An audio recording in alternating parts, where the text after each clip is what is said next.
Appu sir ಅಂದರೆ ಎಲ್ರಿಗೂ ಅಷ್ಟು ಪ್ರೀತಿ. ಅವರು ನಮ್ಮ ಜೊತೆ ಇಲ್ಲ ಅನ್ನೋದು ನಮಗೆ ಊಹೆನೂ ಮಾಡೋಕ್ಕಾಗಲ್ಲ. ಅವರು ಜೊತೇಲಿ ಇದ್ದೇ ಇದ್ದಾರೆ ಅನ್ನೋದೇ ನಮಗೆಲ್ರಿಗೂ. ಎಷ್ಟು ಸಿನಿಮಾಗಳು ಅವ್ರ ಜೊತೆ ಮಾಡಿದ್ದೀನಿ.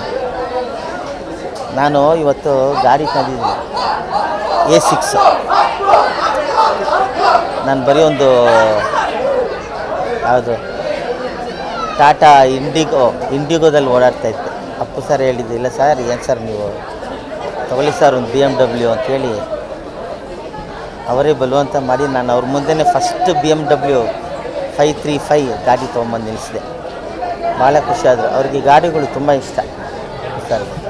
ನಾನು BMW ನೋಡಿ ಹೇಳಿದ್ರು, ಚೆನ್ನಾಗಿ ಓಡಿಸಿ ಸರ್, ಒಂದು 5 ವರ್ಷ ಆದಮೇಲೆ ಕೊಟ್ಬಿಟ್ಟು ಬೇರೆ ತೊಗೊಳ್ಳಿ ಅಂತೇಳ್ಬಿಟ್ಟು ಒಂದು ಕೀ ಬಂಚ್ ಕೂಡ ನಾನು ಪ್ರೆಸೆಂಟ್ ಮಾಡಿದ್ದೆ. ಅವ್ರ ಗುಣನೇ ಹಾಗೆ, ನಾವೇನಾದರೂ ಅವ್ರಿಗೆ ಹೇಳಿದ್ರೆ ಅಥವಾ ಕೊಟ್ಟರೆ ಅದಕ್ಕೆ ರಿಪೀಟ್ ಕೊಡೋದಿದೆಯಲ್ಲ, ನಾವು ಒಂದು ಕೊಟ್ಟರೆ ಅವರು 5 ಕೊಡೋರು ವಾಪಸ್ಸು. ಆ ಥರ ಒಂದು ಗುಣ ಇರೋಂಥ ಅಪ್ಪು ಸರು. ಅವ್ರ ಬರ್ತ್ಡೇ ಇವತ್ತು. ನಾನು ಯಾಕೆ ತುಂಬ ನೆನೆಸ್ಕೊತೀನಿ ಅವ್ರನ್ನ ಅಂತೇಳಿದ್ರೆ, ನಂದು ಅವ್ರದ್ದು ಒಂದೇ ತಿಂಗಳು ಬರ್ತ್ಡೇ. ನಾನು ಯಾವಾಗಲೂ ಹೇಳ್ತಾ ಇರ್ತೀನಿ, ನಿಮಗಿಂತ 7 ದಿನ ಚಿಕ್ಕನ್ ಸರ್ ನಾನು ಅಂತ. ಅವರು ಮಾರ್ಚ್ 17, ನಾನು ಮಾರ್ಚ್ 24. 400 ಹಾಕ್ಲೇನವರು. ಜಗ್ಗೇಶ್ ಅವ್ರದ್ದು ಇರಬೇಕು ಬರ್ತ್ಡೇ. ಸೊ ಅದರಿಂದ ಅಪ್ಪು ಸರ್ ನಾವೆಲ್ಲ ಒಂದೇ ತಿಂಗಳು, ಒಂದೇ ಕ್ಯಾಟಗರಿ, ಒಂದೇ ರಾಶಿಲಿ ಹುಡ್ತವ್ರು. ಈ ಬಿಸಿಲುಗಾಲದಲ್ಲೂ ಹುಟ್ಟಿದ್ರು. ಅವ್ರು ಇಲ್ಲ ಅನ್ನೋದಿಲ್ಲ ಬಿಡಿ, ಯಾಕೆಂದರೆ ಅವರು ಇದ್ದೇ ಇದ್ದಾರೆ ನಮ್ಮ ಜೊತೆ. ಇಂಡಸ್ಟ್ರಿ ಎಲ್ಲ ಟೋಟ್ಲಾಗಿ ಡಲ್ಲಾಗಿ ಕೂತ್ಕೊಂಡ್ಬಿಟ್ಟಿದೆ. ಯಾಕೆಂದರೆ ಅಪ್ಪು ಅವರಿಲ್ಲ, ದರ್ಶನ್ ಅವ್ರ ಜೊತೆ ಇಲ್ಲ, ದೊಡ್ಡ ಹೀರೋಗಳೇ ನಮ್ಮನ್ನೆಲ್ಲ ಬಿಟ್ಟು ದೂರ ಹೋಗ್ಬಿಟ್ಟಿದ್ದಾರೆ. ಅದರಿಂದ ಮತ್ತೆ ನಮ್ಮ ಕನ್ನಡ ಇಂಡಸ್ಟ್ರಿಗೆ ಅಪ್ಪು ಸರ್ ಅಂತವರು ಹುಟ್ಟಿ ಬರಲಿ, ನಮ್ಮ ಜೊತೆ ಇದ್ದು ಎಲ್ಲ ಕಲಾವಿದರಿಗೆ ಕೆಲಸಗಳು ಕೆಲಸಗಳಾಗಲಿ ಅಂತ ನಾನು ಹಾರೈಸ್ತೀನಿ.